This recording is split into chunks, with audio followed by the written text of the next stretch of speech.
Russia اور Ukraine کی جنگ میں ایران کے ڈرونز رشیا کی طرف سے آلریڈی ایک اہم کردار ادا کر چکے ہیں، اور اب جب یہ جنگ اور بھی زیادہ خطرناک موڑ پر پہنچ چکی ہے تو سپتمبر 2024 کے شروعاتی دنوں میں لگاتار آنے والی رپورٹس یہ بات کلیئر کر رہی ہیں کہ شاید ایران خفیہ طور پر رشیا کو اپنی مشہور مڈ رینج کی بیلسٹک میزائلز بھیج چکا ہے، جس کا ممکن ہے رشیا کی طرف سے بہت جلد ہی استعمال بھی کیا جائے۔ جتنے بھی لوگ دنیا بھر کی ویپن انڈسٹریز اور اسپیشلی ایران کی میزائل پروگرام کی طاقت کی سمجھ رکھتے ہیں، ان کو یہ بات اچھی طرح سے پتا ہے کہ یہ کوئی چھوٹی موٹی بات نہیں ہے، یہ ایک بہت بڑا ہی ڈیولپمنٹ ہے کہ جو اس جنگ کے پورے نقشے کو ہی بدل سکتا ہے، کیونکہ ایران آج پوری دنیا میں میسائل ٹیکنالوجی میں کس جگہ پر کھڑا ہوا ہے یہ بات خود ویسٹرن ورلڈ بھی اچھی طرح سے جانتا ہے۔ اسی لیے اس طرح کی خبریں باہر آنے کے بعد فائنلی امریکہ بھی 10 ستمبر کے دن کھلے عام باہر نکل کر آیا اور اس نے کہا کہ ہم نے ایران کو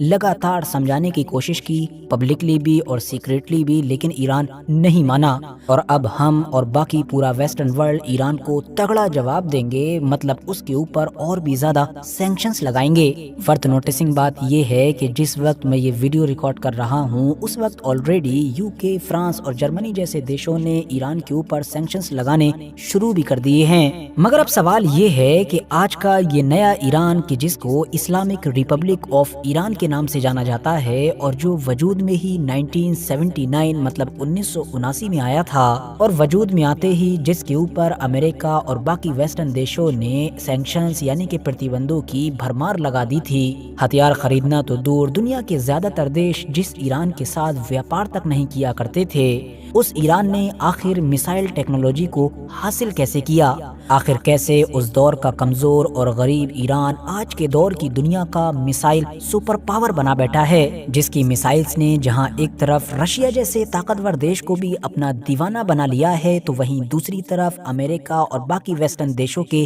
ہوش اڑا رکھے ہیں۔ آخر کون تھا وہ ایک کم عمر لڑکا کہ جس نے ایران کو یہاں تک پہنچایا اور جس کا احسان شاید یہ ایران کبھی نہیں بھول سکے گا؟ تو چلیے ایران کے میسائل سپر پاور بننے کی اس کہانی کو بالکل شروع سے شروع کرتے ہیں۔ RH نیٹ ورک کے نالجبل فرینڈز، ابھی ایران کے اندر ریولوشن کو 1 سال بھی نہیں ہوا تھا کہ امریکہ کی طرف سے ایران کے اوپر سینکشنز لگانے کی شروعات کر دی گئی تھی۔ ایران کی اس کرانتی نے امریکہ، اسرائیل اور باقی یورپین دیشوں کو تو پریشان کیا ہی تھا، مگر اس سے بھی زیادہ پریشان تھے عرب کے وہ آس پاس کے دیش کے جن کو یہ خطرہ ستا رہا تھا کہ کہیں ایران کی آئیڈیالوجی ہمارے یہاں پر بھی نہ آ جائے اور بالکل ایران کی طرح ہمارے یہاں پر بھی کوئی کرانتی نہ ہو جائے۔ دوسری طرف ایران کو بھی یہ سمجھ آنے لگا تھا کہ اگر اس کو لمبے وقت تک سروائیو کرنا ہے، دشمنوں سے بچ کر رہنا ہے، تو ہو نہ ہو اس کو اپنی اس آئیڈیالوجی کو سیمائیں پار کر کے آس پاس کے دیشوں میں بھی پہنچانا ہوگا۔ بس اسی کشمکش میں اگلے ہی سال ایران کے پڑوسی دیش عراق کے مشہور لیڈر صدام حسین نے ایران پر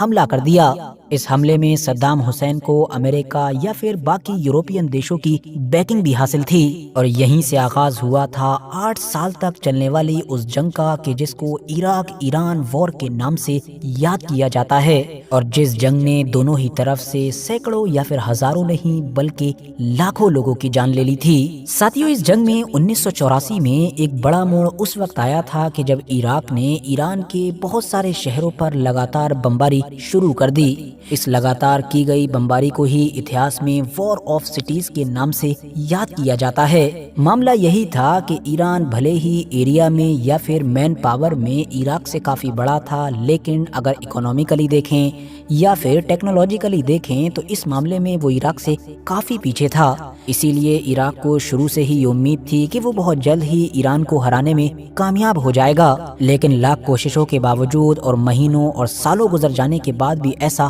ہو نہ سکا، جس کی وجہ سے اب ایران کے مشہور شہروں کے اوپر بمباری کرنے کا فیصلہ کیا گیا، اور مقصد بالکل صاف تھا کہ ایران کے عام لوگوں کے مورال کو ڈاؤن کیا جائے، مطلب ان کو اندر سے یہ محسوس ہو کہ ان کا دشمن بہت طاقتور ہے، وہ بہت کمزور ہیں اور وہ اپنے دشمن سے ہار چکے ہیں، یا اگر ہارے نہیں ہیں تو کم سے کم کبھی جیت بھی نہیں سکتے ہیں۔ دوسری طرف عراق کے ان خطرناک حملوں کا جواب دینے کے لیے ایران کے پاس شاید کچھ بھی نہیں تھا۔ ایئر فورس اور آرٹلری وغیرہ تھی تو مگر حد سے زیادہ کمزور۔ آرٹلری تو صرف بارڈر سٹیز پر ہی حملہ کر سکتی تھی، رینج کے حساب سے دیکھیں تو لگ بھگ 30 کلومیٹر دور تک، جبکہ ایئر فورس کے جو پہلے سے ہی کافی لمیٹڈ اور کمزور تھی، وہ عراق کے ایڈوانس رڈار ڈیفنس کے سامنے بے بس نظر آ رہی تھی۔ حالانکہ ایسی مشکل کنڈیشن میں بھی ایران کے جیٹ 2 بار عراق کے ڈیفنس سسٹم کو توڑ کر وہاں پر اسٹرائک کرنے میں کامیاب ہو گئے تھے۔ تو کل ملا کر عراق لگاتار ایئر اسٹرائکس کی مدد سے ڈومینیٹ کر رہا تھا، جبکہ ایران کمپلیٹلی بے بس نظر آ رہا تھا۔ اسی بے بسی کے عالم میں ہی ایران نے اب اپنی اسٹریٹجی چینج کی اور دوسرے آلٹرنیٹو ڈھونڈنے شروع کر دیے۔ دوسرے آپشنز پر نظر دوڑانے کے چکر میں ہی ایران کے دل میں میزائل ٹیکنالوجی حاصل کرنے کا خواب پیدا ہوا۔ حالانکہ اس بڑے خواب کو پورا کرنا ایک ایسی کنٹری کے لیے لگ بھگ ناممکن تھا کہ جو آلریڈی دنیا بھر کے سینکشنز یعنی کہ پرتیبندوں سے گھری پڑی تھی۔ اگست 1984 میں IRGC منسٹر محسن رفیق دوست اپنی ایک ٹیم کو لے کر نکلے، جن کا سیدھا مقصد یہی تھا کہ کسی نہ کسی طرح سے ایران کے لیے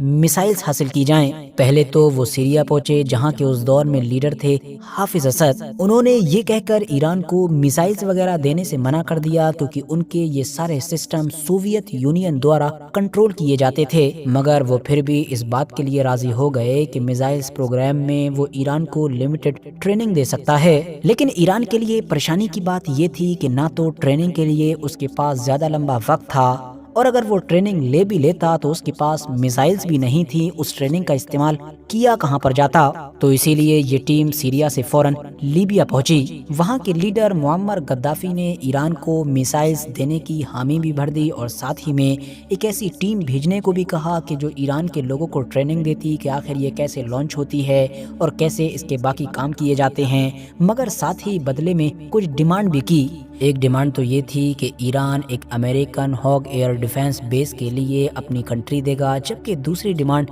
بڑی ہی عجیب تھی۔ کچھ رپورٹس میں یہ بھی دعویٰ کیا گیا تھا کہ معمر غدافی کی طرف سے ایران سے یہ ڈیمانڈ کی گئی تھی کہ جو میسائلز اس کو لیبیا سے ملنے والی ہیں، ان میں سے 4 میسائلز کو وہ سعودی عربیہ یا پھر کویت کی طرف چھوڑے گا۔ 2 مہینے کے بعد ہی ایران کی جو فوج ہے مطلب IRGC، اس نے اپنے آرٹلری ڈویژن کے اندر ہی میسائلز ٹیم بھی اسٹیبلش کر لی، مطلب جس کا کام تھا کہ اب وہ میسائلز وغیرہ کے معاملات کو دیکھے۔ اور اس ٹیم کا کمانڈر مطلب لیڈر بنایا گیا تھا حسن تہرانی مقدم کو، کہ جو اس دور میں بہت کم عمر ہوا کرتے تھے۔ سال 1984 میں اکتوبر کے مہینے میں حسن تہرانی کے جو اس وقت 25 سال کے تھے اور پیشے سے ایک میکینیکل انجینئر ہوا کرتے تھے، وہ لگ بھگ 13 لڑکوں کی ٹیم لے کر سیریا پہنچتے ہیں۔ سیریا جانے کا مقصد تھا کہ میسائل سے جڑی ہوئی تمام بیسک ٹریننگز لینا، مطلب یہ کیسے آپریٹ ہوتی ہے، کیسے لانچ ہوتی ہے، باقی تمام چیزوں کو کیسے مینج کیا جاتا ہے۔ ظاہر ہے سیریا تو ایران سے ایسا کرنے کا مطلب ٹریننگ دینے کا وعدہ کر ہی چکا تھا۔ یہ حسن تہرانی اور ان کے تمام باقی لڑکوں کے لیے بہت خاص موقع تھا، کیونکہ یہ لوگ اتنی قریب سے میسائلز کو پہلی بار دیکھ رہے تھے۔ شروعات میں تو مانا جاتا ہے کہ سیریا کے انجینئرز نے ان لوگوں کا مذاق بھی بنایا تھا اور پھر یہ پریڈکٹ بھی کیا تھا کہ ان لوگوں کی ٹریننگ کے لیے کم سے کم 3 سال چاہیے۔ لیکن حسن تہرانی اور ان کی پوری ٹیم میں میسائلز کو لے کر جس طریقے کا پاگل پن تھا، انہوں نے سیرینز کو حیران کرتے ہوئے وہ 3 سال کی ٹریننگ صرف اور صرف 3 مہینے میں ہی کمپلیٹ کر لی تھی۔ اور دوسری طرف وعدے کے مطابق 2 مہینے کے بعد ایران بھی لیبیا سے اپنی فرسٹ شپمنٹ ریسیو کر چکا تھا، مطلب اس کو لیبیا 8 میسائلز دے چکا تھا، جن میسائلز کے ساتھ میں لیبیا کی طرف سے ایکسپرٹس کی ایک ٹیم بھی بھیجی گئی تھی۔ مگر تبھی اچانک سے نہ جانے کیا ہوا کہ لیبیا سے آنے والی وہ ایکسپرٹس کی ٹیم کہ جس کی ذمہ داری تھی کہ وہ ایران کے لوگوں کو بتائے گی کہ اس کو کیسے مینج کرنا ہے، کیسے لانچ کرنا ہے،